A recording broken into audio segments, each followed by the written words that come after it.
Well, everybody, it's a beautiful day to talk some TSM playoffs, and we're going to be taking on our last opponent of the regular season, Evil Geniuses, to get things started. So, let's talk some TSM.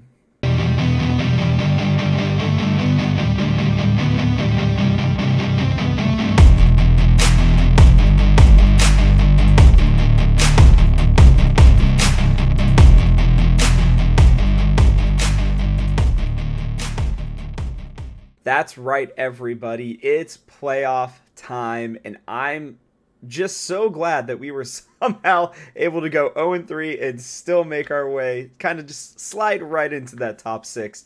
I really just wanted us to have two chances, just two. That's all I really cared about. I know other people may have felt differently, but in all reality, we weren't getting top two, so it didn't really matter all that much.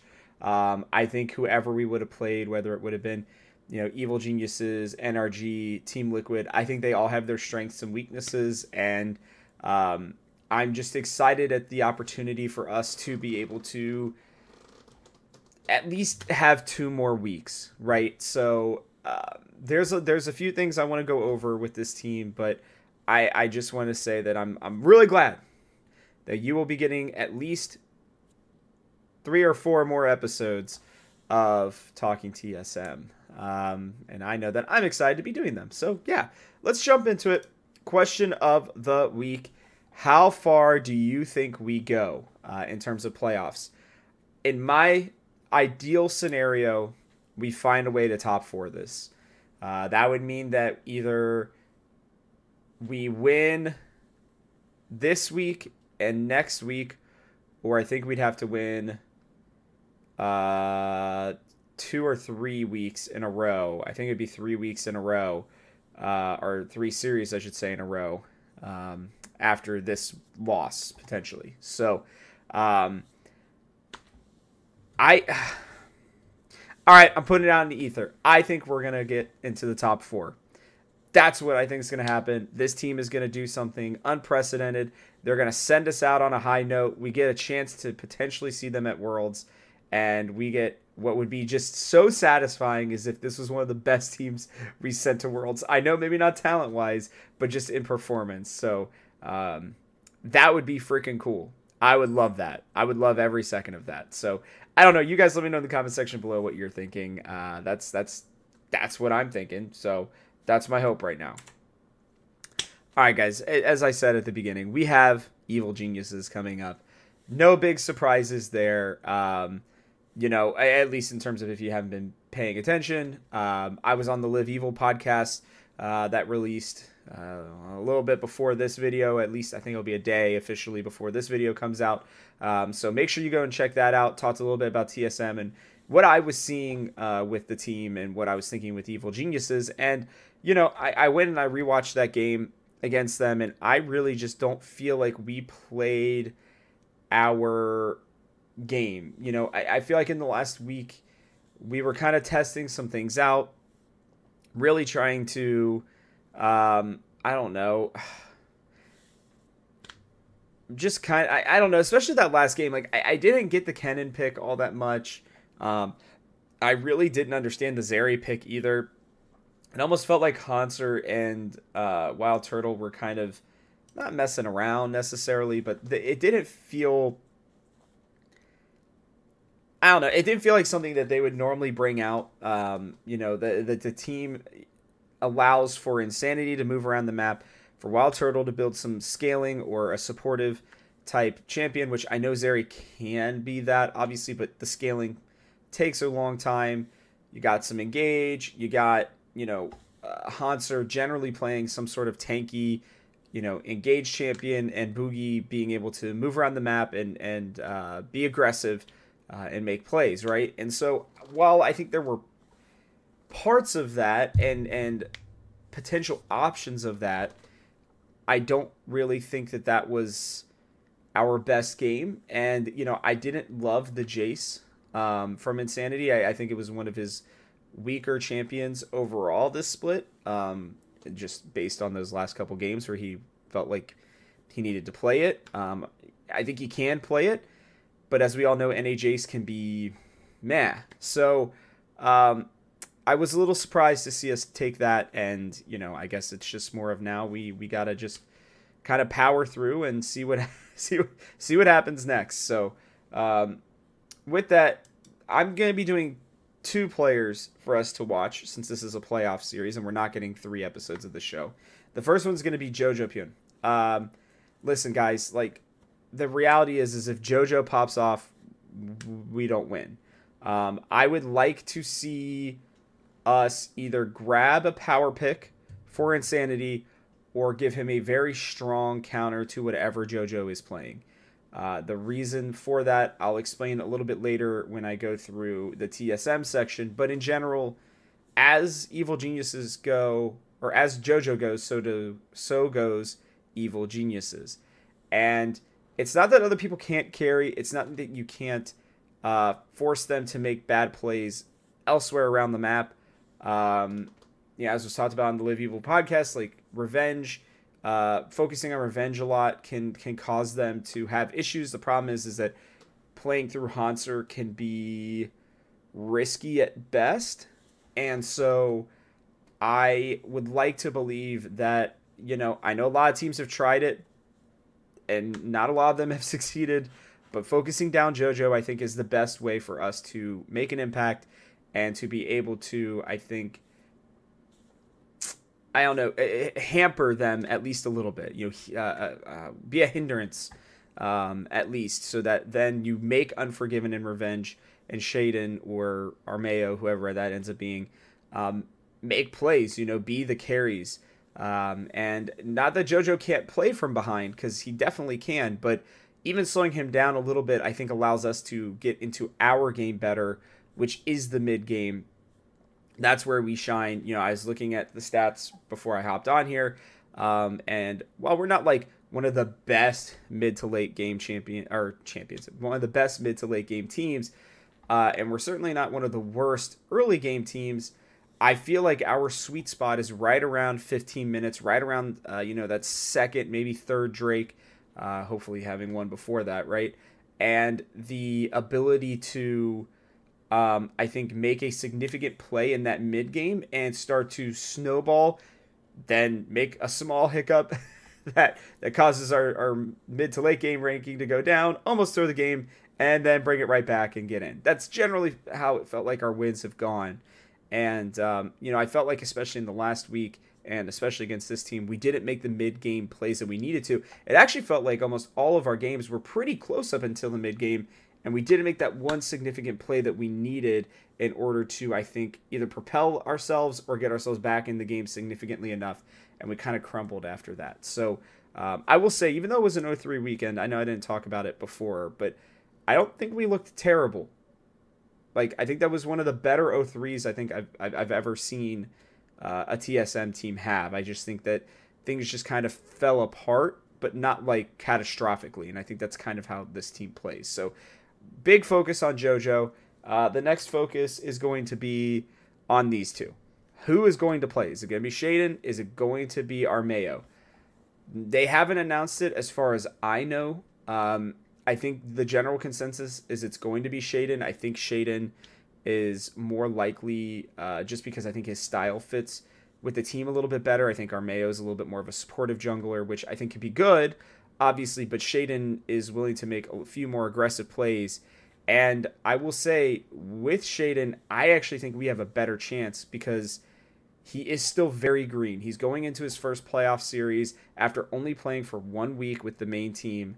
And generally you see players struggle in their second or third week of games. And I believe that he will make mistakes that he didn't necessarily make last week because maybe he's feeling a little bit overconfident, or maybe there's new film on him that we are able to study, digest, figure out his jungle patterns a little bit more, his pathing even more specifically, and be able to come up with a plan to keep him at bay, really, to keep him from being able to make plays and to be able to make plays across the map and be able to play safe wherever they think he's going to be, which I'm sure is going to be mid lane pretty often. So I will say I'm personally hoping that we face Shaden, because I think Armeo has gone right back down and done what he's done forever, which is just be solid. He's not spectacular by any stretch, pretty much in any game, but he is solid and can be kind of a foundational piece for a team. Not in the sense of like a long term, but I guess maybe a stabilizing piece would be better than foundational. So I'm hoping that we play Shaden instead of Armeo, strictly for the fact that, like, yes, Shaden has the ability to pop off a little bit more, but he also has the propensity to make a mistake. And if you can tilt him early enough, I don't know that he has the mental yet to be able to recover from that. And so I'd love to see a big emphasis on attacking him, attacking where he's at, knowing where he is at, and Boogie tracking him to hopefully make plays on, again, the opposite side of the map, however that may work. Looking at us, Boogie, rocking everywhere. Sorry, that was a bad joke. Regardless, I have slowly started to become more and more of a fan of Boogie. I think with the right types of mid laners, I think he can be okay. I don't think that he is great. He isn't somebody who I think is going to ever be a top 3 jungler, although I was listening to the dive and they said that beyond Blabber River and Pioshik, that they were actually considering Boogie as somebody who was at least in their top 4 or top 5, which, with the way the jungle has played out this split, I actually do think he's been that. He's been relatively consistent. He makes some bad plays pretty much every game, but he also balances that out with good plays. I feel like he has been a lot less volatile. I think he's been a lot less... I think his positioning has been generally better, and I think he's done a better job of setting up objectives, and I think he is going to be absolutely crucial. I think he is the one player out of all the players that are going to be playing, out of the potential 11, if you put Armeo/Shaden in there, I think he's going to be the most important one. And the reasoning behind that is that I think that he is going to have to make plays, and he's going to have to find a way to get at least one lane ahead in a significant way to where we can play around whatever objective that may be and try to snowball the rest of that into the other lanes. I know it's a very basic strategy, but it is something that we do, I think, pretty well, and Boogie is the catalyst for that. If he cannot make plays, if he is a dormant jungler and he is just farming and responding to plays instead of proactively thinking ahead and trying to make something happen around the map without like forcing it, right? Then I think Boogie can kind of be the deciding factor for this team. And, you know, truthfully, I feel like this is potentially a way for us to win. And I cannot believe I'm saying that, considering at the beginning of the year, I really did not like this pickup. But I think he's at least shown the ability to help our lanes. He's a very aggressively supportive jungler who can also carry occasionally when needed. And, I mean, I think he's the guy for us. There is one more person as well. It is Chime. No surprises here. Y'all know how much I love Chime. I still feel like he is so unbelievably underrated, and I hope one day he gets a chance to play with like a top 5 AD carry. I have nothing but love for Wild Turtle, but the latter half of this split, specifically the last like 5 or so games, he's been back to the old Turtle. Like, his DPM has dropped pretty significantly. He's taking less chances. He is, I think, wildly out of position at times. And not out of position necessarily dying, but out of position to be able to pump in the damage that the team needs. Now, whether or not that's because the team's not waiting on him or what have you, I was rewatching the games yesterday, and almost every time there was a significant fight, all 3 or 4 of them are in one spot, and then Turtle's out here. trying to make his way into the fight, right? And whether that's a communication issue or it's just Turtle, I think maybe being too hesitant to try to get in there and make a play, or the vision's not set up correctly so that he can feel confident to walk through the jungle to get to, the dragon or wherever that point may be. Regardless, that has to change. He was like, I'm pretty sure either the lowest or the second lowest DPM, damage per minute, 80 carry in the league. I feel like that's a pretty significant stat when you're looking at, the 80 carry role. I understand that he's played, sometimes champions that may do a little less damage. I think that Static Shiv Zeri was pretty terrible, to be honest with you. I don't want to see him on that champion again, specifically if he's going to do Static Shiv build.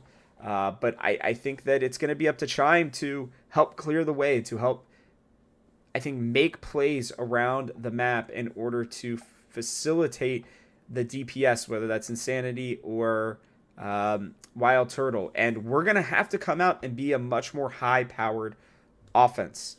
That sounds more like NFL football talk, but for the LCS, I believe this is the case when we are looking at what TSM needs. We're one of the lowest deaths in the LCS. I believe we're third in deaths, but we're also third lowest in kills.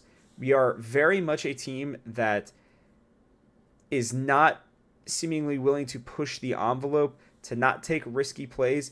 I think in playoffs, if they want to win and they want to go far, they're going to have to take some more risks, because otherwise they're just going to bleed out. They're going to miss one really big play in the mid game, and then the game's going to be over. Now, again, I don't want to say that we need to pressure and over push ourselves consistently, but I think there needs to be more opportunity to even just put minimal damage down on champions to try to set up fights just a little bit better, because it often feels like we're the ones with, 3/4 health while they're full health, and it's not even that they're running a poke comp, right? I want to see us get in there, splash some damage here and there, make them reconsider whether or not they want to take these objectives, and allow it for us to, I think, have a chance to win. I didn't get to say it on the Live Evil podcast. My official prediction for this one is going to be a 3-1 in favor of Evil Geniuses, though. And I think the main reason is going to be just what I was just talking about. Damage per minute. Damage that is being put out there. Again, I love Wild Turtle. And I love Insanity. And I love Hanser, Boogie, Chime, the whole gang. But we do not put out enough damage. We are not having that killer instinct, I think, at times. I think really only Insanity and Boogie have it, with Chime, I think, having strategic killer instinct. I think the older guys know how to win series, and I think that's why we're going to end up winning a game. We may even win the first game, to be honest with you. But I just think that, I don't know, now the more that I'm thinking about it, I think I'm actually going to switch it to a 3-2. Yeah, okay. I'm going to switch it to a 3-2. I still think we're losing, but I do think it's going to be a 3-2, because the more and more I think about it, the shade-in point that I made earlier, I think is going to be relevant. I do think we'll win 2 games. There's a I would say a 60-40 chance going towards Evil Geniuses. I don't think we're out of it by any stretch, and that would see us facing Cloud9, but I just think JoJo is going to step up in a pretty big way and be able to push us to the brink. And I really believe as well that Unforgiven, with the experience that he's already had in playoffs last year in the LEC, and Ayla led the league in assists, so he's as hungry as almost anybody in the LCS to prove everybody wrong.